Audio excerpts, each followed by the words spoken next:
Welcome to Wargaming in the Shed. Shed Gaming. Dead Man's Hand, The Curse of Dead Man's Hand figure review. As in part 1 and part 2, as I explained, I went clicking, I bought everything. Thanks to Richard who started this off. I just thought, what the hell. So we go to the Baron. Lots of figures in this one. We don't get a nice box like we did in the earlier figures. You get a card for the Baron. And he's got a Murder of Crows, hence the figures, Voodoo Doll, Tarot cards. Nice big bag of bases. And here we go. All the townsfolk's now zombies.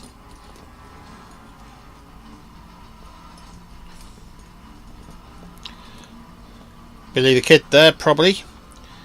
So we've got all these nice town folks.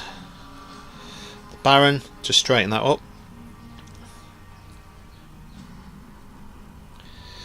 The Witch.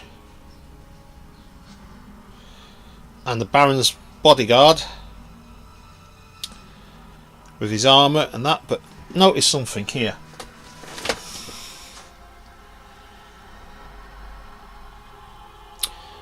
Yes, well, we know where that figure come from, and I knocked the camera as usual. So you get the 3 main characters, and you've got 9 minions as well. Let's bring them back up here. So that is really good set, because you get 12 figures in that, and most sets are 7. So there's quite a few figures in there, plus the extras I've got, so that is really nice. We're going to look at the Mountain Men.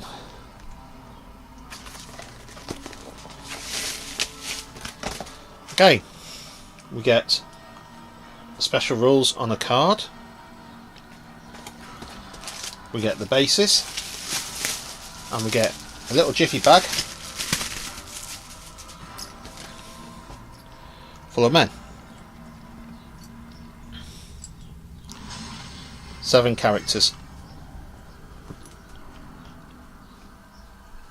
He's obviously the guy on the front. He's going to be interesting to paint. And you get all different arms. What they got? Pistol, pistol, pistol. Some sort of muskets. Another musket. Another rifle. And a rifle. So, interesting.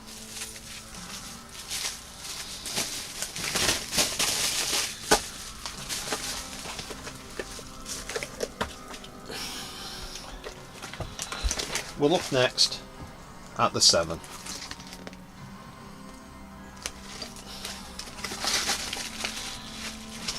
The bases, special rules for the 7.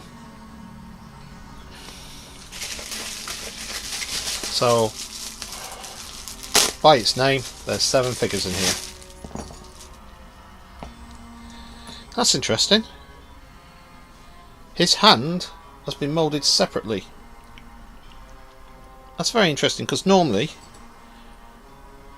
so is his. That's a new technique. They don't normally mould them like that. You see the guns. So some gluing is required. Again, you get riflemen, carbines, rifles. So you got 7 guys there to fight the bad guys. Probably die as well.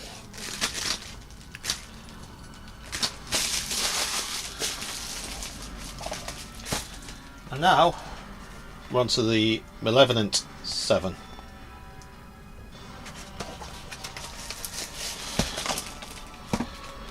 They're terrifying. So they're ungodly characters. And they're maligned. Bases.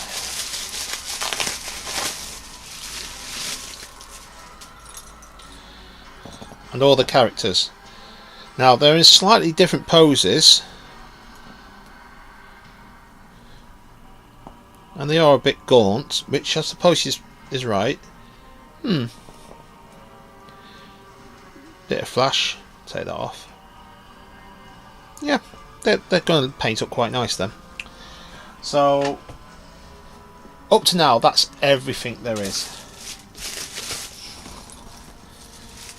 Not saying how much that lot come to. You can go and click on it yourself on the Great Escape Games website. But again, let's have a quick run back through. Your main antagonists are Dead Man's Hand, the Baron. He and his gang will torment, and you can use anything against him.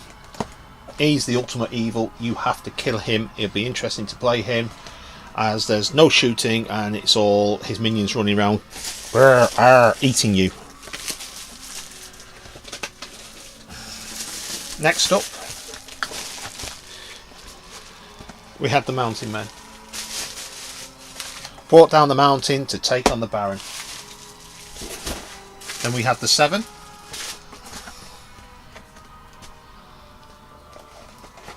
And then we had the Dead 7, basically Malevolent 7. So we got the 4 main gangs there. We then had some extra Goonies for the Baron. We had a Reverend who doesn't look like a Reverend. We had a good guy Indian, a Buffalo Man who's supposed to be a good guy, the Mountain Lion, the Dwarves stroke Pygmies, the Direwolves, the Storm Crow, which I actually quite like that one. I also like the Bear, the Wendigos, I'm looking forward to them,